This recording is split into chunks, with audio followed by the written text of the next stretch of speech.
बघ, लास्ट लेक्चरला आपण classification of मध्ये तुमचं जे काही सबस्टेशन आहे ते क्लासिफाय होतं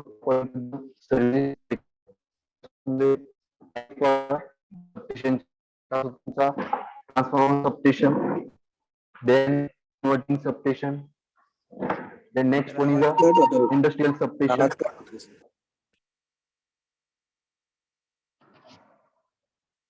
Industrial substation, then frequency changer substation, power factor correction substation. Last one is a switching substation. Then the second type is the according to the construction features. Construction नुसार सबस्टेशनचे type पडतात. First one is a outdoor substation, त्यामध्ये तुमचं floor mounted, platform mounted, pole mounted. Next one is a indoor substation, then underground substation. Last one is a pole mounted substation. The pole mounted substation which is located very near to the load center, right? Then next one आपण बघितलं होता की advantages, disadvantage and comparison of outdoor and indoor substation. त्यामध्ये आपण civil construction जे काही work आहे ते आउटडोर सबस्टेशन मध्ये कमी असतं, इंडोर सबस्टेशन मध्ये जास्त असतं. स्पेस रिक्वायरमेंट बघितली होती, इंडोर सबस्टेशन स्पेस रिक्वायरमेंट जास्त असतं. इन्स्टॉलेशन कॉस्ट, इंडोर सबस्टेशनची installation cost is more than the outdoor substation. Then future expansion, future मध्ये आपल्याला सबस्टेशन जर एक्सपांड करायचं असेल, वाढवायचं असेल, अशा केसमध्ये इंडोर सबस्टेशनला आपल्याला ते डिफिकल्ट टास्क आहे. Then next one is a fault finding and repairing is easy because the equipment is open in air, not in congested area, so fault finding is easy. Then possibility of fault accidents less due to more space, right? The next one is the maintenance cost is more due to dirt, smoke disposition on the equipment. जे काही equipment आहे ते तुमचे पूर्ण त्या substation मध्ये open to atmosphere असतं, त्यामुळे डस्ट पार्टिकल्स असेल, डस्ट पार्टिकल असेल, स्मोक असेल, ऍटमॉस्फिअरचं जे काही वेदर कंडिशन नुसार जे काही सर्व इफेक्ट तुमच्या त्या इक्विपमेंट वरती होतो, त्यामुळे मेंटेनन्स हा जास्त असतो in case of outdoor substation. Last point is switching operation become difficult in rainy season. कालच सांगितलं, जर त्या टेक्निशियनला जर त्या ट्रान्सपोर्ट असेल किंवा आयसोलेटर ऑपरेट करायचं असेल किंवा अजून कोणते ऑपरेशन जर करायचं असेल आणि त्या कंडिशन मध्ये जर रेनी सीझन असेल तर त्या टेक्निशियनला तो डिफिकल्ट टास्क आहे as compared to the indoor substation, right? The next part is standard symbol of equipment using substation. Substation मध्ये व्हेरियस कॉम्पोनंट यूज होतात. जे काही कॉम्पोनंट्स आपण यूज करतो तर त्या कॉम्पोनंटचं जे काही सिम्बॉलिक रिप्रेझेंटेशन आहे ते आपण ह्या टेबल मध्ये बघत होतो. आणि ही जे काही सिम्बॉलिक रिप्रेझेंटेशन आहे ते आपल्याला ज्यावेळेस आपण सबस्टेशनची सिंगल लाईन डायग्राम ड्रॉ करत असतो किंवा ग्रीडची सिंगल लाईन डायग्राम ड्रॉ करत असतो, तर ही सिंगल लाईन डायग्राम ड्रॉ करत असताना, लेआउट ड्रॉ करत असताना या सिम्बॉलिक रिप्रेझेंटेशनचा आपल्याला त्या ठिकाणी फायदा होत असतो. ते सिम्बॉलिक रिप्रेझेंटेशन आपल्याला त्या डायग्राम मध्ये दाखवायला अरेस्टर येले, ज्याला आपण स्ट्रोक आहे, त्याला due to that lightning stroke, जर ती लाइटनिंग स्ट्रोक तुमच्या सबस्टेशन वरती, ट्रान्सफॉर्मर वरती जर आले तर ऍक्सिडेंट किंवा तो जो इक्विपमेंट आहे तो डॅमेज होण्याची शक्यता असते. तर lightning arrester through high voltage जे काही स्ट्राईक होतं ते आपण बाय युजिंग अरेस्टर करत असतो, जे इक्विपमेंट डॅमेज होत नाही, सबस्टेशन मध्ये कुठेही होत नाही. त्यानंतर arcing horn, arcing horn symbol आहे तो तुमच्या टेबल मध्ये दिसतो आहे. आर्किंग हॉर्न कुठे असतो, तुमचं जे काही पिन टाईप इन्सुलेटर असेल किंवा सस्पेन्शन टाईप इन्सुलेटर असेल तर त्या इन्सुलेटरच्या अप्पर साईडला आणि बॉटम साईडला दोन्ही साईडला एक प्लेट टाईप कन्स्ट्रक्शन केलेलं असतं, ते त्या इन्सुलेटर वरती टॉपला आणि बॉटमला दोन्ही साईडला कनेक्ट केलेलं असतं. ज्यावेळेस काही होईल, हाय व्होल्टेज ऑफर होतं किंवा लाइटिंग स्ट्रोक ज्या इन्सुलेटर वरती जर पडला तर त्या इन्सुलेटरचं प्रोटेक्शन त्या हाय स्ट्रोक पासून हाय व्होल्टेज पासून होण्यासाठी हा तुमचा आर्किंग हॉर्न त्या ठिकाणी बसवलेला असतो. तुम्हाला एक मी व्हिडिओ शेअर करेल तुमच्या ग्रुपवरती, त्यावरती तुम्हाला आर्किंग हॉर्न ऍक्च्युली प्रॅक्टिकली कसं फंक्शन करतं तर त्याचं काय तुम्हाला त्या व्हिडिओमध्ये आता फक्त एवढं लक्ष जाऊ द्या. त्याचे काही इन्सुलेटर असतात आपले, पिन टाईप असेल, सस्पेन्शन टाईप असेल, तर त्या इन्सुलेटरच्या टॉपला आणि बॉटमला दोन्ही साईडला हा तुमचा आर्किंग हॉर्न त्या प्लेट फॉर्म मध्ये बसवलेला असतो, जेणेकरून हाय स्ट्रोक जे आहे, हाय व्होल्टेज जे आहे त्यापासून तुमचं त्या इन्सुलेटरचं त्या बसबारचं प्रोटेक्शन होण्यासाठी हा आर्किंग हॉर्न त्या ठिकाणी बसवलेला असतो. देन सिंगल आयसिंग स्विच, इन्सुलेटरचं फंक्शन तुम्हाला माहिती, आयसोलेट द सेक्शन जे काही आयसोलेटर आहे ते तुमचं मॅन्युअली आपण ऑपरेट करत असतो. तर हा जो काही सिम्बॉल दिलेला आहे तो सिंगल ब्रेक आयसोलेटिंग स्विचचा दिलेला आहे. Next one is a isolator. Isolator वरती पण सिम्बॉल आयसोलेटरचा सिंगल ब्रेक आयसोलेटिंग स्विच आहे. हा आयसोलेटर दोघांचं फंक्शन सेम आहे. हे स्विच आहे सिंगल ब्रेक आयसोलेटिंग स्विच, जे आपण सिंगल स्विच जे म्हणतो बोर्डवरती आपण स्विच बोर्डवरती यूज करतो, तर त्याचा सिम्बॉल आपण त्या पद्धतीने ड्रॉ करतो, जो 3 नंबरला दिसतोय single break isolating switch. Circuit on आणि ऑफ करण्यासाठी तो यूज होतो. आणि हे आयसोलेटर आहे ते तुमचं मग फॉल्टी सेक्शन आयसोलेट करण्यासाठी आपण त्या ठिकाणी यूज करतो, बरोबर. त्यानंतर on load isolator, line existing मध्ये आहे, लाईन वर्किंग मध्ये आहे, आणि अशा कंडिशनला आपण जो सिम्बॉल ड्रॉ करतो ऑन लोड आयसोलेटर, तर तो आहे तो तुमचा ऑन लोड आयसोलेटरचा सिम्बॉल दिलेला आहे. आयसोलेटर विथ अर्थ ब्लेड, हा जो आयसोलेटर आहे त्याचं एक जे टर्मिनल आहे ते अर्थ केलेले असते, जेणेकरून हाय व्होल्टेज हाय करंट काय हाय व्होल्टेज पास झालं तर त्या एक्सेस जे व्होल्टेज आहे ते तुमच्या त्या अर्थमध्ये ऍब्सॉर्ब होऊन जातं. देन फ्यूजचा सिम्बॉल दिलेला आहे. फ्यूजचं फंक्शन तुम्हाला चांगलं माहित आहे. Fuse is use for protection purpose. It protect the equipment from fault. Then fuse switch or on-load switching, right? त्याचा सिम्बॉल त्या ठिकाणी दिला आहे. लिंक आणि ओपन लिंक. लिंक म्हणजे काय, दोन कंडक्टर आहे, दोन बसबार आहे, ते दोन्ही एकमेकांना कनेक्ट करायचे आहे, की थ्रू ह्या लिंक थ्रू आपण ते काय करत असतो, कनेक्ट करत असतो, तर त्याला लिंक म्हणतात. आणि दुसरं एक ओपन लिंक, तर ती लिंक आपण कनेक्ट आणि डिस्कनेक्ट करून आपण दोन सेक्शन हे सेपरेट करू शकतो, त्यासाठी ती लिंक प्रोव्हाइड केलेली असते. देन सर्किट ब्रेकर, त्या सर्किट ब्रेकरचे डिफरंट टाइप्स आहे, तुम्हाला माहित आहे. त्यापैकी हा जो आहे हा आहे तुमचा एअर ब्लास्ट सर्किट ब्रेकर, तर त्याचा सिम्बॉल दिलेला आहे. एअर ब्लास्ट सर्किट ब्रेकरचा सिम्बॉल, सर्किट ब्रेकरचं फंक्शन तुम्हाला माहित आहे, break the circuit. Abnormal condition मध्ये सर्किट जर आपल्याला ब्रेक करायचं असेल तर अशा कंडिशन मध्ये आपण हे जे काही सर्किट ब्रेकर ऑटोमॅटिकली ऑपरेट होत असताना आयसोलेटर हे मॅन्युअली ऑपरेट करावं लागतं आपल्याला. सो हे आहे तुमचं air blast circuit breaker. Air circuit breaker with current tripping, तर त्याचा सिम्बॉल शेजारी दिलेला आहे. त्यानंतर जो नेक्स्ट टाईपचा सर्किट ब्रेकर, सर्किट ब्रेकरचा सिम्बॉल त्यानंतर आपल्याला एखाद्या डायग्राम मध्ये अंडरग्राउंड केबल जर नोटिफाय करायचं असेल तर ती थिक लाईन आपण त्या ठिकाणी नोटिफाय करतो, तर तिचा सिम्बॉल दिलेला आहे. ओव्हरहेड लाईन कशी ड्रॉ करतो ते बघा. त्यानंतर केबल बॉक्स, केबलचा जो बॉक्स असेल, जंक्शन बोर्ड असेल, जंक्शन बॉक्स असेल, तर तो केबलचा बॉक्स त्या पद्धतीने ड्रॉ करतो. इलेक्ट्रिक लाईन जर आपल्याला ड्रॉ करायची असेल, एखाद्या डायग्राम मध्ये आपल्याला दाखवायचं ही इलेक्ट्रिक लाईन आहे, तर ती त्या पद्धतीने ड्रॉ करतो. चांगलं आहे. टू वाइंडिंग ट्रान्सफॉर्मर असेल तर दोन सर्कल आपल्याला त्या ठिकाणी ड्रॉ करावं लागतात, एक प्रायमरी वाइंडिंग साठी आणि सेकंडरी वाइंडिंग साठी. त्यानंतर दुसरा सिम्बॉल दिला आहे 3 वाइंडिंग ट्रान्सफॉर्मर, त्या ठिकाणी 3 सर्कल तुम्हाला दिसतात.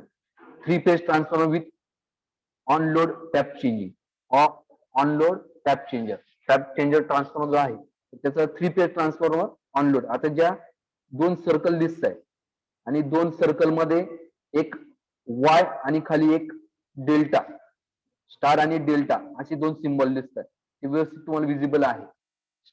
स्टार कनेक्शन आणि डेल्टा कनेक्शन हे तुम्हाला माहित आहे, 3 फेज सप्लाय कनेक्शनचे दोन टाईप आहे, स्टार कनेक्शन आणि डेल्टा कनेक्शन. तुमची प्रायमरी वाइंडिंग स्टार कनेक्शन मध्ये असेल तर त्याचा सिम्बॉल आपल्याला स्टार पॉईंटने दिसतोय स्टारचा सिम्बॉल, आणि delta secondary winding delta connection मध्ये म्हणून तो डेल्टा दिलेला स्टार आणि डेल्टा कनेक्शन.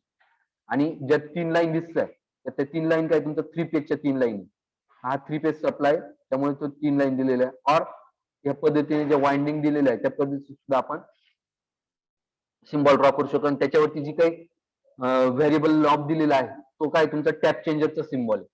तर हा जो ट्रान्सफॉर्मर आहे हा टॅप चेंजिंग ट्रान्सफॉर्मर आहे. ठीक आहे. त्यानंतर सीटी आणि पीटीचा सिम्बॉल तुम्हाला चांगलं माहित आहे. करंट ट्रान्सफॉर्मर आणि पोटेन्शियल ट्रान्सफॉर्मरचे दोघांचे सिम्बॉल तिथे दिलेले आहे. त्यानंतर आपल्याला जर डिस्ट्रीब्युशन बोर्ड दाखवायचं असेल, क्युबिकल बॉक्स दाखवायचा असेल तर ते आपण डॉटेड लाईनने दाखवतो. स्क्वेअर असेल, रेक्टेंग्युलर असेल तर तिथे डॉटेड लाईनने आपण तो बॉक्स दाखवत असतो.